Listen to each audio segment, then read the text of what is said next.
Welcome back to the Lights Out podcast, bedtime stories for boys and girls around the world. Good evening, boys and girls. Are you ready for bed? Are you all snuggled up and ready for another Lights Out bedtime story? Good, because you're in for a treat tonight. Treat 25 of Fing by David Williams, and that's right, it's chapter 25, and today's chapter is called Wart.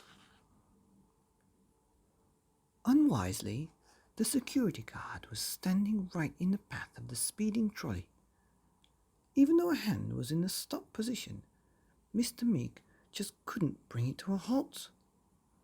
"I'm sorry," he cried out, but it was too little, too late.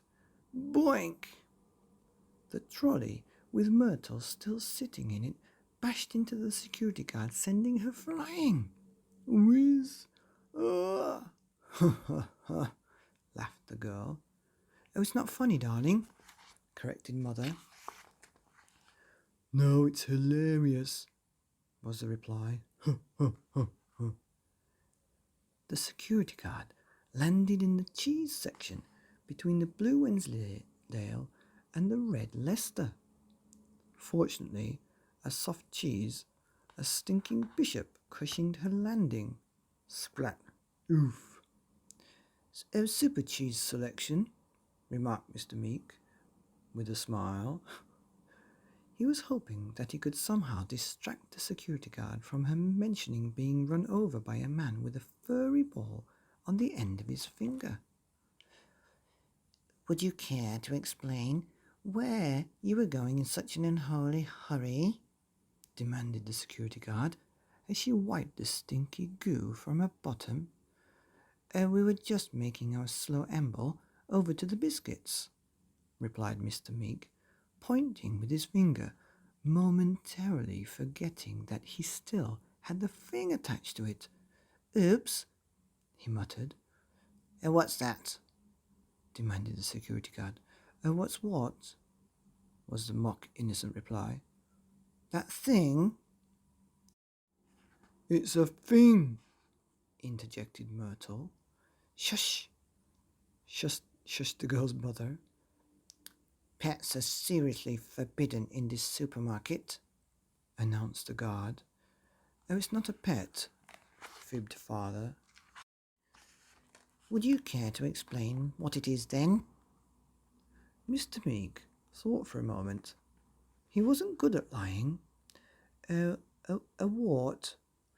"A wart," laughed Myrtle. "Shush!" shushed Mother. The security guard did not look convinced. She leaned in to inspect its protuberance. As she got closer, her eyes narrowed and her nose wrinkled in disgust. "If it is a wart, it's the biggest, hairiest, most repulsive-looking wart I have ever seen in my life." "Oh, thank you," replied Mr. Meek. "My wart has won competitions." The Fing's eyes opened and swiveled to look at the security guard. "And it's got an eye." "Oh, that's probably why it won." The guard looked most disturbed and demanded, "What kind of competitions?" Wart competitions, obviously. It won first prize for furriest wart in the southwest region. I got a certificate and my wart. Here, got a rosette." The Fing must have heard all this talk about being a wart, because it snarled and sank its teeth in deeper. Grrr. "No, no, no, no, no, no, no, no." "Your wart just growled?" exclaimed the guard. "Oh, did it? I didn't hear anything," lied Mr. Meek. "It most certainly did." Grrr. "There it goes again." "Oh, large warts do make a noise," lied Mr. Meek. "It's best not to be alarmed. It just means that they are growing. Now, if you'll excuse me and my wart, we really must pick up that packet of custard creams." Goodbye. And with that, he thrust the trolley forward and was gone. Whiz! The end of Chapter 25 of Fing by David Williams, The Wart, here on the Lights Out podcast. Bedtime stories for boys and girls around the world. Good night.